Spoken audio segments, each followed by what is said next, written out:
Start. This is Mary Collins from Life Hacks Media on Radio X, and I am back with Dr. Akawi, our specialist vet from New York, who is now in Florida, lucky him. But at this very important time, he is taking the decision to self-isolate or to confinement, which is what we're all supposed to be doing at this point in time, because as we've discussed what this virus is, what it's capable of doing, and why it was so important to flatten the curve, which is what we're being told. Because yes, immunity is hopefully something that will develop over time, and the idea of herd immunity at some point. But at this moment in time, because it is at its most fierce peaking session, because we have no immunity to it at all, it's really important that we stay home and listen to the advice of the professionals. So I'm glad to have you here, Dr. Akawi, as my professional. And now we're going to discuss the aspects of our pets, because this was the whole thing. You know, I'm looking at these 1918 pictures of people wearing masks and their pets wearing masks, and I'm like, oh, is this necessary? Is it a zoonotic or a zoonotic virus? And there's it's a tender subject, because I love my pets and I love animals, and I don't want people abandoning animals because of this. Unfortunately, this is part of why I like to talk to you today, and I always try to be proactive, spreading the right information based on the American Veterinary Medical Association, the FDA, the CDC, the WHO, International Animal Health Organization, that there is no risk. I mean, there's no risk underlying, big double underline so far, that our pets can contract and spread and get infected and or make people infected with the virus, despite what we have. I mean, we have 4 cases that is reported so far. One, obviously yesterday, the tiger in New York Zoo. Right. Yeah. What is that about? Exactly. There was an actual worker that worked there that was infected. The zoo was closed in mid-March, and came in contact with the tiger. The tiger was showing upper respiratory tract infection. They tried to treat him, and because the worker was infected that was feeding him, they thought they will test him. They did the same test, the RT-PCR test, and the tiger was positive for the coronavirus. So it was treated. A bunch of the other tigers tested negative, although they were showing signs of upper respiratory, but they were all okay. So that's one case. And there's a case of 2 dogs in Hong Kong that tested. One of them was a Pomeranian, 17 years old. Tested positive, but there was no clinical signs. One cat in Belgium. Wow. There's a questionable, the test was questionable. They tested the material from the cat, vomit and poop from the floor or something. So it was, but the bottom line is none of them, except the tiger, showed signs of the virus. But just to emphasize, Waltham and Royal Canin, 2 big companies in IDEX, has been testing thousands and thousands of sample as a precaution from pets in the last month or so. And there was 0 positive cases from pets. And there is no clinical signs, even with pets that their owner tested positive for coronavirus. So to put that in perspective, we have like 1.367 million people in the world testing positive. And if you want to extrapolate, maybe there's more than that are positive without being tested. And we have 4 cases, four measly cases that show, the animals can get the disease. Those are not enough. There's not enough data to say that pets are could carriers or carrier. And this saddens me, because we do have a lot of increase recently in giving up the pets to the shelters. People are giving based on false information, giving up their pets, and or a lot of clinics are reporting increased inconvenient euthanasia of their own pets because they're thinking, well, it's probably I don't want to take a chance. So at this point, there is no evidence for that, but we have to be careful. If you're positive, if you test positive for corona, you shouldn't be interacting and kissing and licking and sharing food with your pet because we don't know a lot at this point. So well, I mean, especially so it's like rabies, right? I mean, we know that a lot of that comes from bats as well, and that a dog can have rabies. So, I mean, I know it's not proven yet, but there is obviously a possibility that there can be transfer. However, we won't go and put our children down or our grandparents down because they're more at risk, right? Or so it's just about common sense, safety, and cleanliness is what it should come down to. It is. And, you know, I just want to just make people at ease. Rabies is not a good virus to compare it to because rabies is fatal. Once you get it, there is no cure. Right. You die for sure. So my point being from the trauma as a child watching Old Yeller is that, you know, it's that whole, it goes from the same sort of animal. Not that they've said that there's proof that it came from a bat. I mean, you know, there's that debate about, did it come from a bat? Did it come from a lab? Nobody knows. But it's like this whole tiger thing, you know, how did this tiger get it? This is and if the tiger could get it, and that's not even near our species, like apes could definitely get it, because I know it's speaking to the zoo that they get influenza every year. They do, like humans. Not only they get it, they actually did study on macaques. Last week, I read study. They were doing it to see if macaques, after they recovered, which they all recovered, but they wanted to take blood samples and see if they have protective antibodies against that, and they found that they do. So, well, then that's a good thing. Yeah, that's the closest species to what we have. Right. And they even, you know, went back and looked at the MERS and the SARS. There is immunity that we can develop.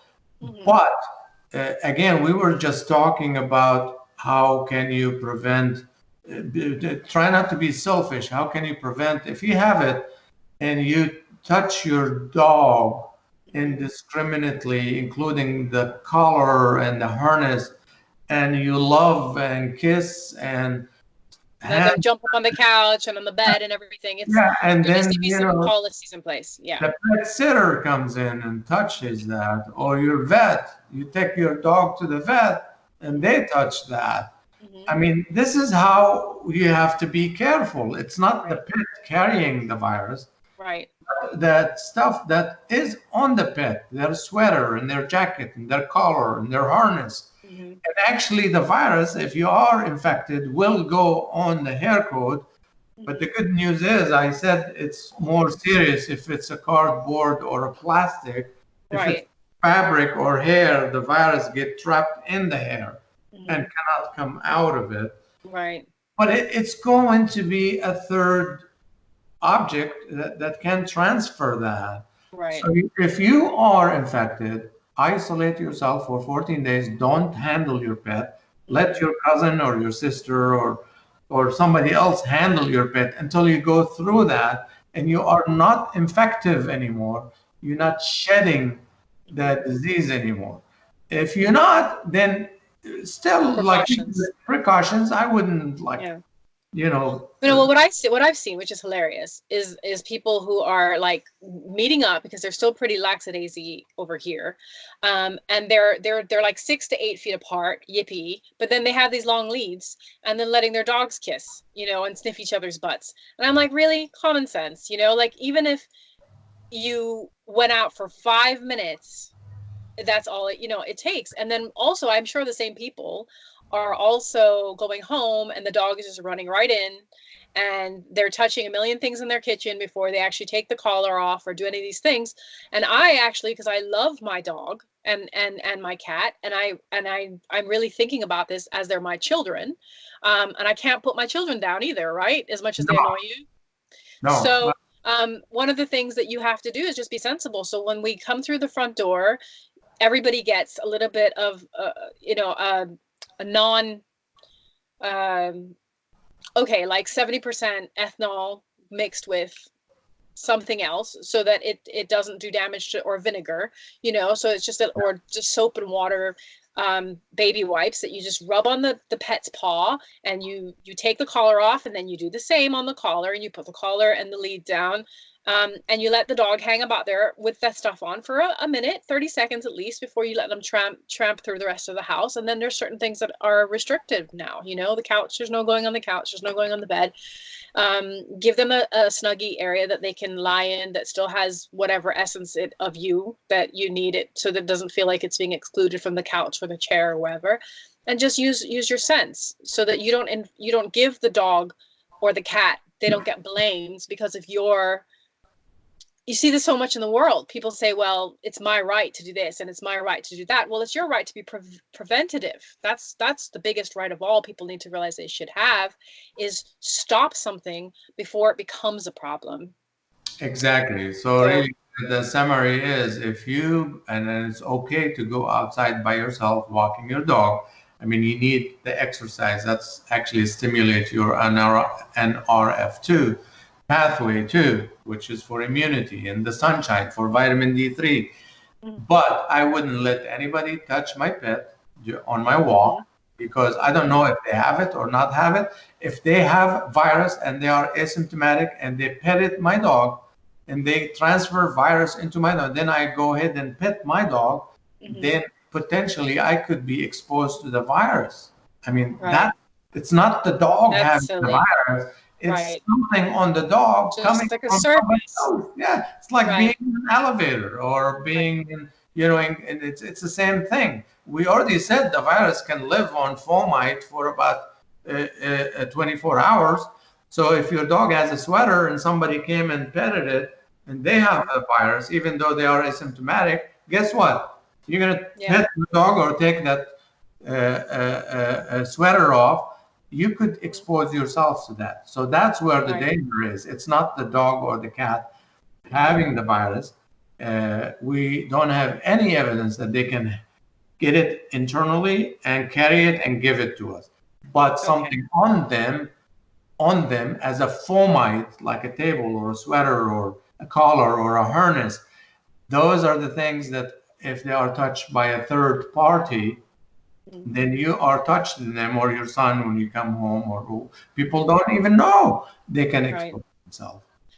So what are the best things for, so I mean, on the bottom of my shoes, I'm using something called Sanitol, which has a whole list of stuff it kills, but you can spray it on your clothing, and it doesn't bleach the clothing, and it's supposed to be just as healthy. Is just like alcohol, 70, is there a certain percentage that people can use on clothing without, I mean, be careful, because you can catch on fire. If you're a complete idiot and you spray yourself, your sleeves or whatever, there's a chance that you stand by a candle, But what are the best, so what are the best techniques if you've gone for a walk, whether you're by yourself or with a pet or with a child or whatever, with your partner?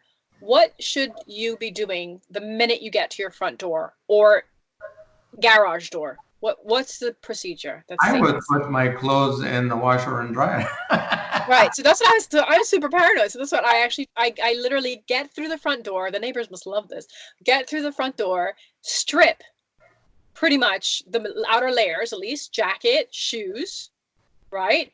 And if possible, have a pair of house pants at the front or shorts, and then just take it off, put the other stuff on, wipe your hands in between, put the other stuff on, put the stuff that you've worn out into a plastic bag, tie the bag, put it in the corner, and even keep doing that, I guess, until it's enough that you can then go and wash everything together at a certain temperature. Those are just, I mean, it doesn't necessarily guarantee anything, but it definitely is preventative more so than doing nothing. further, if you use the washer, you using soap. Remember, we said Yeah. soap kind of disable and activate the virus. Then you following that with a heat in the dryer. Even if you just did the heat, you didn't wash it. Heat will inactivate the virus too. Now they're doing this with the masks in New York City. Of course, Mm-hmm. they're adding hydrogen peroxide is an Mm-hmm. antiviral too, because again, what does hydrogen peroxide does? Saponation. It kind of breaks the fat molecules, and Right. including the crown of the spikes and the capsid of the virus. So they're using hydrogen peroxide evaporating it, just Mm-hmm. like in a dryer, to spray the masks and reuse them again. That's actually what I use on the stuff that I have as well. But is 3% hydrogen peroxide enough?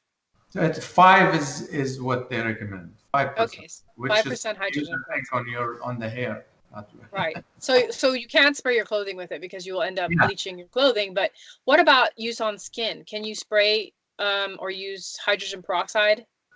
as long there's no open wounds, because the thing is, if there's open scratch or wound, it bubbles, it kills the superficial tissue. If there's no open one, I would dilute it or mix it with, if you get the higher concentration, with saline or water to make it less irritant but more effective. So what are some of the okay, well 60 minutes we're okay. What are some of the treatments? Because that's my biggest worry is that am I going to kill my dog accidentally by spraying something that's toxic on the bottom of their paws? So what are some of the ways to clean quickly when entering the house after being outside? Well, the best thing that we know of is a solution called chlorhexidine solution. It's a Okay. 2% chlorhexidine. You can buy that at the pet store. It comes in big, gigantic thing. You can dilute it and use that. That is, we know it kills the virus or inactivate the virus, and we know it has secondary antibacterial, antifungal, anti-yeast, and it is safe to use on the paws and the skin. We Okay. actually use that to clean the ears with. I mean, that's how safe that thing is. Okay, so is vinegar another, like if you don't have that or your pet stores aren't open, what are the alternative homeopathic or not homeopathic? What are the natural ingredients that we can find in a supermarket that we can use to also clean surfaces or hands that are safe on hands and paws?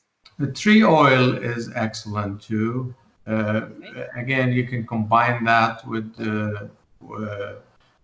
other carrier like saline. I mean, you can dilute it. You Mhm. don't use too strong one. Witch hazel is another thing you can Oh, use. okay. Witch Because I hazel. was worried about the tea tree with the cat because apparently they don't, their metabolism isn't as good to process things like tea It tree. would. Cats are like completely different. Chlorhexidine is safer on cats. Hydrogen peroxide is safer on cats. Mhm. But essential oil in general, they don't have the necessary liver enzymes to metabolize the essential oil. Plus, they concentrate things more. So Okay. I would definitely not use any essential oil On the on cat. cats at Okay, all. so everyone, that's your life hacks to know Yeah. that with pets, be careful because a cat and a dog have completely different metabolisms.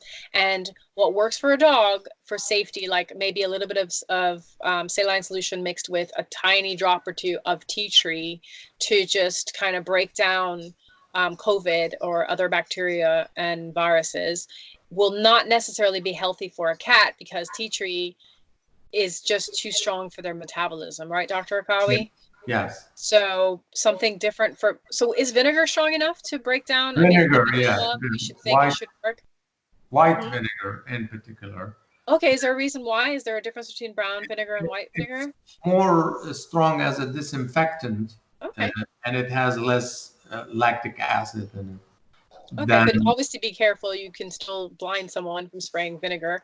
So just wipe, maybe spray on a wipe and then wipe the paws. Yes, I never use anything directly on pets. Okay. Always use the wipe. You can make your own wipes actually, Mhm. the same way. Saturated, Mhm. maybe diluted with the cat than Mhm. a dog. Mhm. Dilute it a little bit and then use. wipe, and then use the wipe on the pets if they go outside. Obviously, cats are, not as much. Some cats go outside, but a lot of cats are inside cats, so Hmm. they don't have as much exposure except you as a Hmm. person. But peroxide is safe to use, and chlorhexidine is extremely safe. Vinegar is safe. Some of the even I was reading yesterday, some of the cleaning products, they tell you on the label, Hmm. read it, whether it's safe for pets or to use around pets, like pine sol and things like this. Just look at the label, and if it says it's by the company, Right. it's okay to use, then some of those products can be used. Uh, Okay, so that's the most important thing is don't go crazy and do what I'm doing, which is bleaching everything. Try and be sensible about it. And remember that if you are going to bleach the floor or use Pine Sol on the floor, what the effects might be to your lungs and your pet's lungs, because those sorts of things are very strong. So maybe do something a bit milder, like with vinegar, yeah, white vinegar, and and just be sensible. this is what you should be looking for. They're saying if you clean a surface with pine sol or hypochlorite or something like that, you want to be visibly able to see the surface wet for 4 minutes at least. Oh, 4 minutes. Wow. Okay. 4 minutes, then you really disinfected and inactivated everything on that surface. Okay. So with the paws, can you just leave the vinegar on the paws, or should you wipe them down? No, I would with the paws. It's a different situation because they are porous and they kind of you can get away with less surface time. I'm talking about hard surface fomite Okay. like a marble or a table or something like Mhm. that. So Mhm. just to make sure, well, did I, and activate everything or not? And your gauge should be 4 minutes of I can see it, it's wet for 4 minutes Mhm. before it dries. Then you really did a good job on Okay. disinfecting that surface. Okay. So people just remember that pets are not the cause. They are not necessarily carriers. Everything is susceptible to having COVID-19 or the virus that creates COVID-19 condition on it. So think sensibly, don't panic. Just remember to wipe everything down when you come in. If you have a garage, come through the garage, have some spare clothing somewhere that you can just have in a closet or nearby hanging up that you can wipe down your hands, take off your jackets and everything, wipe down your hands again, or stick everything into a plastic bag, seal it. It sounds crazy, but it can become a game, even for family, where it's like a ritual, just a lot of cultures have the ritual of taking your shoes off and washing your hands before you go into a house. It's not a bad ritual to have. So, Exactly. maybe just consider that One safety last first. thing on we don't recommend at this point. A lot of people buzzing about, oh, should I get my pet tested? Right. No, we don't. At this point, we are not recommending any testing for pets. If your dog or cat is showing upper respiratory tract sign, contact your vet. And they're doing a lot of telemedicine now to try and give you an advice, which is really good way to avoid spreading the virus to us and us come in contact with the pet owners and vice versa. So come in contact with your vet and they can do telemedicine consult. Typically, what I recommend, even for other veterinarians, this is what we recommend. Rule out other causes of upper respiratory tract infection before we instill panic in people, kennel cough and bronchitis and asthma and just simple cold.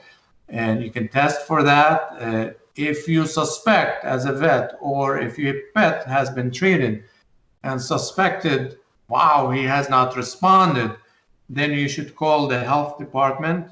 And the health department typically have contact with the USDA in the US, which is the United States Department of Agriculture. They have a designated veterinarian. Regular veterinarians are not allowed to just test if you get a case that is suspicious, they have to call the USD accredited veterinarian. They have to have protective gear and test that particular patient. So my point is, first of all, we don't recommend testing. But if we come to a point where we kind of suspect, then it's not just, oh, I can get him tested. You really have to get the health department and the federal department involved with that, the CDC. And because we don't have cases. And if, if we want, and there's already a shortage of human testing. So it's exactly. A zoo, I completely understand, because these are exotic and endangered animals that really, the population, like what happened in Australia with the wildfires, you know, could have lost species of animals because of it. But information, and there is information, and there was some there's website on the internet. They reported a study done. I'm gonna just mention it because people probably on the internet in Wuhan, the government of China, because of the virus before it broke out, they had hint and they had idea that they may have to get a virus. So they had collected, and they were saying maybe that blood samples were collected from 200 cats, feline, before the infection spread. And they put them in a laboratory for 4 months. And then after all this, they retested those cats again to see if something happened. Then none of those cats that had a sample prior to the break in the pandemic, they have no signs of upper respiratory tract infection. So they retested them after that, and 15% of the cats showed positive antibodies for the coronavirus. What does that mean? Yeah. It means they developed immunity. Right. I mean, without even showing. Exactly. Yeah. Any immune system is challenged with any virus or bacteria, for that matter, will develop antibodies. That is not correlated to infection, nor it is correlated to carrying the infection.